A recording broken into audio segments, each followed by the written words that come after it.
예, 지난주에는 인간의 개인 소유에 대한 욕망은 끝이 없어 나와 내 가족만을 위해서 더 많은 소유를 추구하는 인간적인 본능은 아담과 하와가 에덴 동산을 쫓겨난 후부터 지금까지 끊임없는 경쟁과 싸움이 계속되고 있다고 말씀을 드렸습니다. 그래서 갈대아 우르를 떠난 아브라함과 롯, 그들도 결국에는 한 가족이었지만은 서로가 각자의 개인 소유를 갖고자 그렇게 노력하다 보니까 롯과 아브라함이 서로 갈라서게 되는 그런 결과를 가져왔다고 말씀드렸습니다. 우리가 하나님 안에서 더 큰 그림을 보게 되면은 내가 하나님으로부터 더 많은 것을 받을 수가 있는데 나는 너무도 작은 것을 소유하고 빼앗기지 않고 희생하지 않으다 보다 보니까 내가 더 큰 것을 잃어버릴 때가 더 많다고 말씀을 드렸습니다. 오늘은 이제 오늘 읽은 말씀 속에서 다 자기 일을 구하고 그리스도 예수의 일을 구하지 아니해야 되라는 제목으로서 함께 말씀을 나눠보고자 합니다. 얼마 전에 한 분을 만났는데 그분이 섬기는 교회에서 몇 가정이 섬기던 교회에 약간의 실망스러운 일 때문에 교회를 떠났다고 합니다. 근데 떠나신 분들에 대한 이분이 비난이 조금 있었어요. 떠나신 분들에 대한 한 분 한 분을 이야기를 하면서 그분에 대한 어떤 잘못된 점, 그분의 어떤 성격, 행위 이런 것들을 저한테 이야기를 하더라고요. 그래서 그 이야기를 듣다 보니까 그분의 생각과 마음에서 나온 것이 아니라 결국에는 그분들이 떠나게 한 원인을 제공한 목사님의 입에서 나온 이야기라는 것을 제가 깨닫게 됐습니다. 그래서 그분에게 제가 말을 멈추게 하고, 사람이 모이는 모든 곳에는 각자의 성격, 취미, 계층, 학벌, 여러 가지 그 성격이 다른 사람들이 모이는 곳이기 때문에 진정한 참다운 리더라면은 그 사람들의 모습들을 다 이렇게 수용하면서 어떻게 하면 그들이 융화를 할 수 있게끔 그가 잘 그 관리를 잘 하고, 그 다음에 그 모습을 보면서 자기에게는 어떤 잘못이 있지는 않은가, 그것을 자신을 돌아볼 수 있는 성찰을 가져야 됩니다. 특히 교회라는 것은 신앙의 연륜, 그 다음에 색깔, 모습 이런 것들이 다른 사람들이 모인 곳이기 때문에 목사님이라면은 그분들을 통해서 내가 무엇을 깨달아야 되며 또한 그분들을 어떻게 융화를 시키며 또한 신앙 안에서 함께 하나님의 나라를 어떻게 이루어 나가야 되는가, 이것이 참 리더의 모습이 아닐까요? 그래서 그분에게 그렇게 말씀을 드렸습니다. 그래서 우리는 하나님 안에서는 상대방의 사랑의 대상이지 비난의 대상은 아닙니다. 전 그렇게 생각하고, 앞으로 제 마음은 어떻게 바뀔지 모르겠지만 아직까지는 제가 그 마음은 변함이 없을 거라고 생각을 하고 있습니다. 때때로 우리가 성도와 그 다음에 목사님들이 분을 내는 경우가 있습니다. 그러나 때때로는 우리가 의에 대한 분노는 있어야 됩니다. 예수님도 의에 대한 분노를 내셨죠. 눈물로 흘리셨지만 분노도 내셨습니다. 예수님께서 성전의 마지막에 올라가셔서 성전 뜰에서 장사하는 사람들을 보시면서 예수님께서 채찍으로, 노끈으로 채찍을 만드시고 상을 뒤엎으시면서 하나님의 성전은 만민이 기도하는 집이라. 하나님의 성전은 만민이 기도하는 집이라. 그러면서 예수님께서도 그렇게 분을 내셨습니다. 그래서 우리도 세상의 죄에 대한, 의에 대한 분노는 가져야 되는 것은 우리는 당연합니다. 사도 바울이 서신서를 여러 권을 쓰면서 고린도 교회와 갈라디아 교인들을 향해서는 굉장히 의에 대한 분노가 있었습니다. 그래서 거기에 그 서신서의 문장들이, 단어들이 굉장히 과격합니다. 그래서 누가 너희들을 꾀더냐, 누가 너희들을 유혹하더냐, 너희들이 받은 그 진리가, 너희들을 위해서 십자가에 죽으신 십자가가 과연 헛되냐, 그렇게 분을 내셨습니다. 그러나 사도 바울이 이 디모데 빌립보서를 쓰면서는 굉장히 그 마음속에 부드러운 마음으로 사랑의 마음으로 그가 이 글을 쓰고 있는 것을 우리가 볼 수가 있습니다. 자, 19절서부터 우리가 한번 이제 보겠습니다. 지금 내가 디모데를 속히 너에게 보내기를 주 안에서 바람은 너의 사정을 알므로 안위를 받으려 함이니. 자, 19절에 아마 이때 당시에 사도 바울은 디모데하고 함께 있었던 것 같습니다. 그래서 디모데가 사도 바울이 로마의 감옥에 갇혀서 그 많은 고난을 받고 있는 것을 그가 알고 나서는 먼 길을 와서 이제 바울을 와서 섬기면서 함께 곁에서 하나님의 사역을 같이 했던 것 같습니다. 그런데 사람의 심정이라는 건 이겁니다. 나에게 친구가 아니면 가장 가까운 사람이 곁에 있다는 것은 서 있는 자체만 해도 나에게 위로가 됩니다. 근데 사도 바울은 여기에서 지금 사랑하는 나의 아들 같은 디모데를 먼 빌립보 교회에 보내기로 결정을 한 겁니다. 그리고 나서 여기서 하는 얘기가 그 디모데를 보내는 이것이 나에게 안위를 받게 하려 함이라는 이야기를 합니다. 보내는 부분은 사도 바울에게는 서운하고 외롭고 그에게는 힘든 시간이 있지만 오히려 디모데를 빌립보 교회에 보내는 것이 자기에게는 오히려 위로를 받고 자기 기뻐한다는 이야기입니다. 그래서 영어 성경을 보게 되면은 I also may be cheered when I receive news about you. 그러니까 너에 대해서 소식을 듣는 것.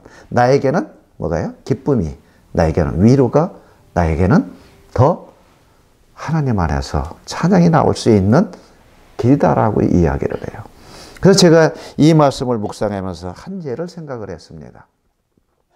저희 딸이, 이건 예입니다. 제 딸이 이제 부부가 뉴욕에서 살고 있습니다.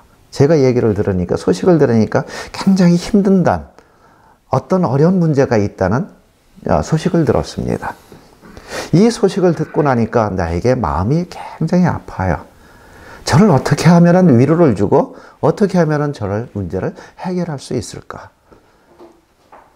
그래서 생각하다가 나에게 가장 위로가 되고 친구가 되며 나를 가장 편안하게 해주는 제 아내를 보내기로 결정을 한 겁니다.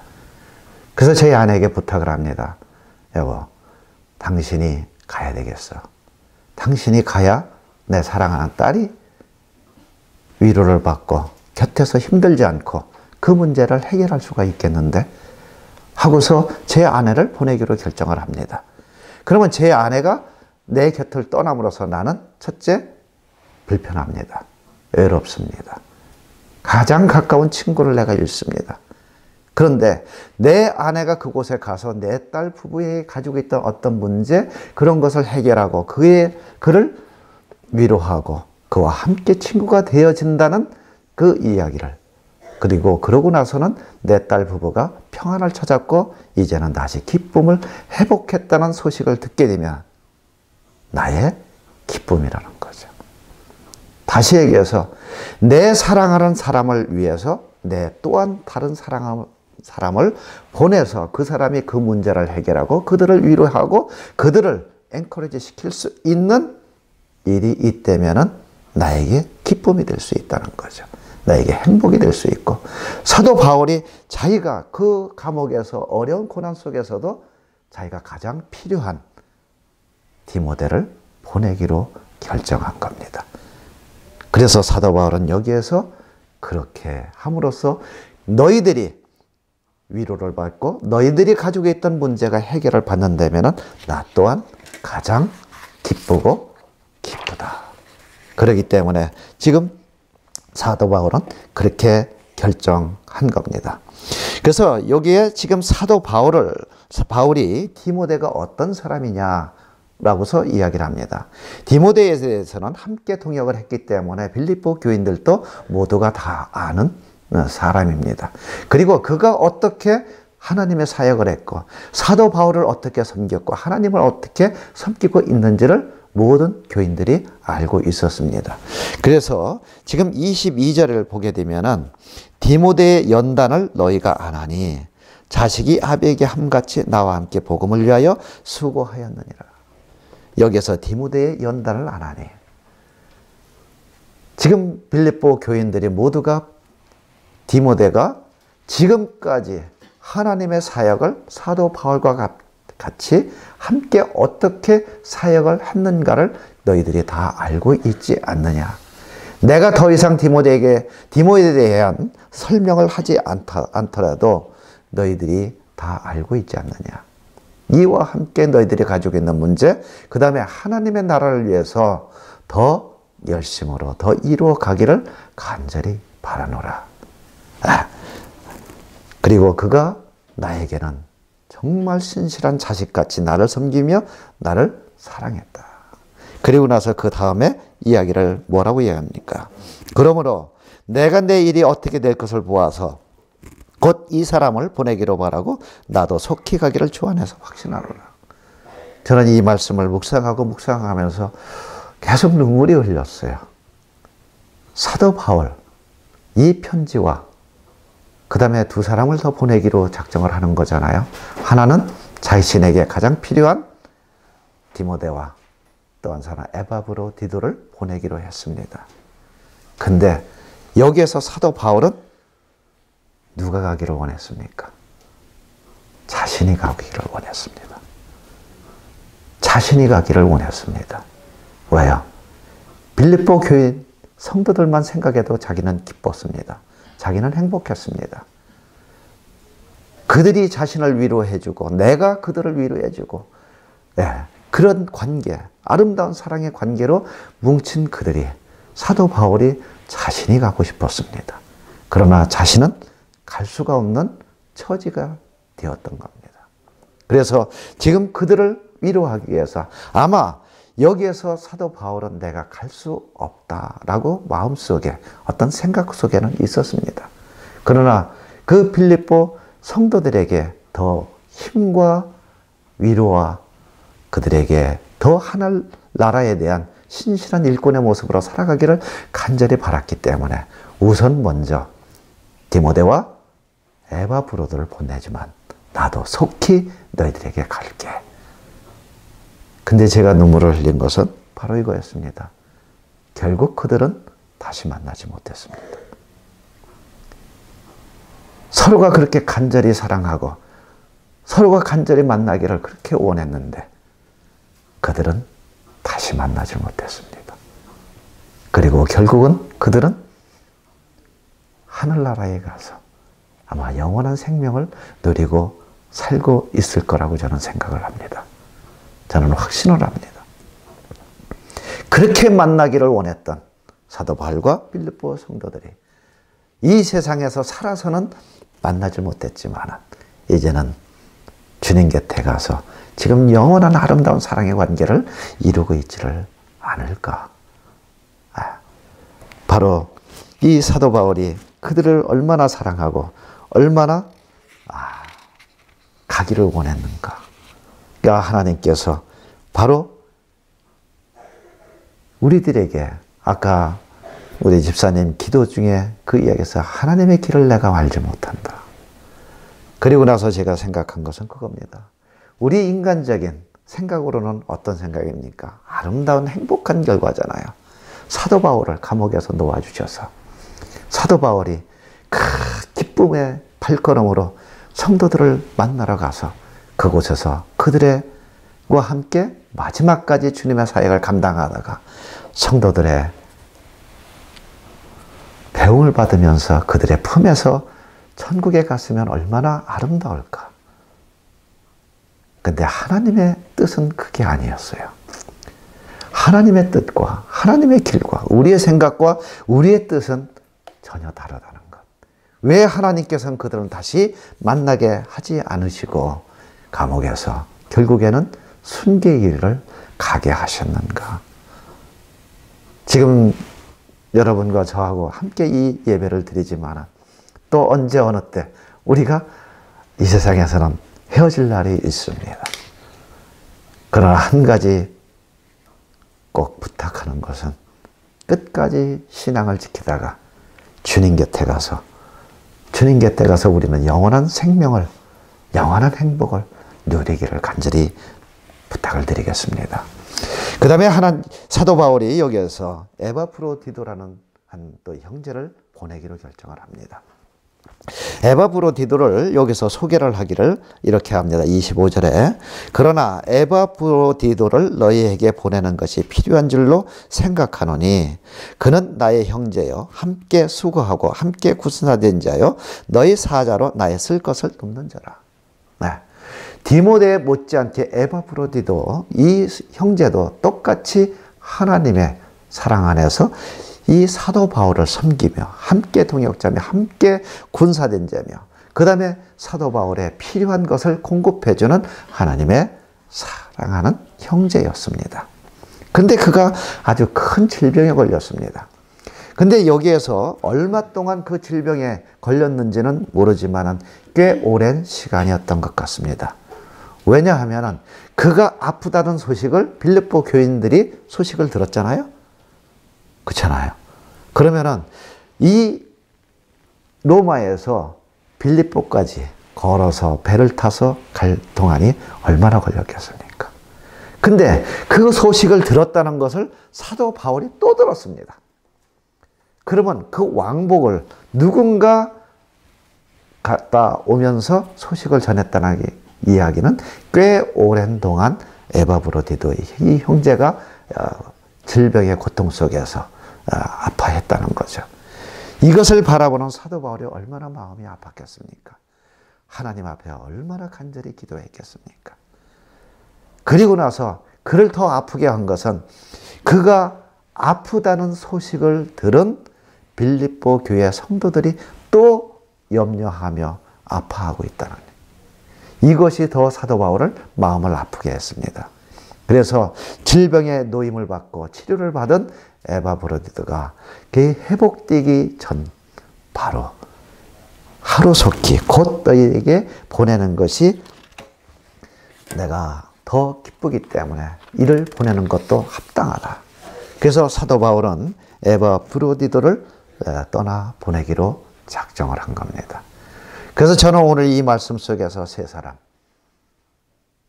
디모데, 바울, 에바브로디도, 이 세 사람이 어떤 모습으로 하나님을 섬기며 하나님을 사랑했는가. 근데 오늘 제목이 뭡니까? 21절 다 같이 한번 읽어보겠습니다. 저희가 다 자기 일을 구하고 그리스도 예수의 일을 구하지 아니하되. 사도 바울이 누구를 생각하면서 이 말씀을 했을까? 예수를 믿는 사람 중이에요. 그렇지 않아요? 복음을 받고 구원을 받은 사람들을 대상으로 이야기를 하는 거예요. 그렇게 생각 안 드십니까? 예수를 믿지 않는 사람은 완전히 다 100% 세상 일을 구하는 사람들이에요. 그러나 지금 여기에서 사도 바울이 안타까이 이야기하는 것은 저희가 다 자기 일을 구하고 그리스도 예수의 일을 구하지 아니하되. 그래서 저는 이런 생각을 해봤어요. 혹시 사도 바울이 디모데와 에바브로디도는 자기 곁에 머물게 하고 싶지 않았을까? 그리하여 다른 형제들에게 너희들이 가서 이 소식을 전해주면 안 되겠니? 부탁을 하지 않았을까? 그랬더니 그들이 하나씩 핑계를 댑니다. 내 가족 때문에요. 내 비즈니스 때문에요. 내가 건강 때문에요. 다른 핑계를 댑니다. 이 이야기를 들은 사도 바울의 마음이 아프지 않아요?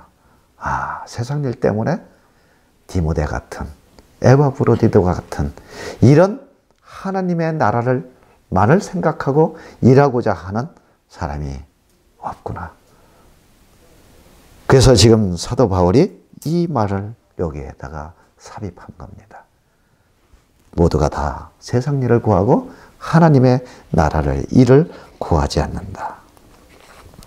저는 이번 주에 읽은 한 미국 목사님이 회개하면서 자신의 잘못된 신앙의 모습을 기록한 글을 읽었습니다. 한 책인데 거기에서 한 구절을 읽어드리겠습니다. 이분은 미국 기독교계에서 꽤 유명하고 바쁘신 목사님입니다. 이분이 이렇게 고백을 합니다. 매일 아침 잠자리에서 일어나는 순간부터 내 머릿속에는 강연 주제가 떠올랐습니다. 하루의 일과를 차분하게 시작할 수가 없었습니다. 내 영혼의 양식을 공급하기 위해 성경을 읽고 기도드리는 시간에도 곧 있을 강연에 필요한 새로운 지식을 습득하는 데만 초점을 맞추었습니다. 내가 성경을 읽고 있는 게 곧 있을 집회의 참석자들을 생각하며 읽는 것이라는 사실이 문득 떠올랐습니다. 내가 읽은 성경 본문은 내 지식을 새롭게 해주거나 나를 변화시키거나 잘못을 뉘우치게 하지 못했습니다.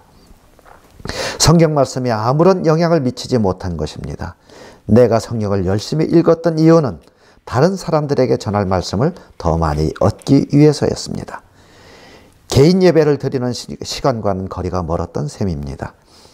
하나님을 갈망하는 마음도 없었고 죄를 애통하는 마음도 없었으며 은혜를 찬양하는 마음도 없었고 믿음으로 살겠다는 각오를 다지려는 마음도 없었습니다.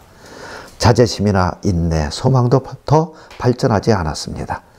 하나님의 영광을 우러러보는 마음, 하나님의 임재와 사랑을 더 의식하는 마음, 하나님의 가족이 된 것을 감사하는 마음, 영원한 삶을 사모하는 열정, 하나님의 나라가 임하고 그분의 뜻이 이루어지기를 염원하는 마음도 없었습니다. 나의 개인 예배를 드리는 시간에 나라는 존재는 그곳에 없었습니다. 그렇다면 우리의 일상을 시작하는 매일매일의 하루는 우리는 어떤 모습으로 시작을 합니까? 이 목사님은 강연과 설교와 이것을 위해서 날마다 바쁘게 살아가면서 하루의 일상을 시작하면서 자기가 잘못됐음을 예배를 드리면서 성경을 읽으면서 하나님의 말씀을 묵상하면서 찬양을 하면서도 내 자신이 그곳에 없었다는 것을 회개하면서 이렇게 고백을 했습니다. 그리고 우리는 어떻게 하루하루의 일상을 시작을 하는지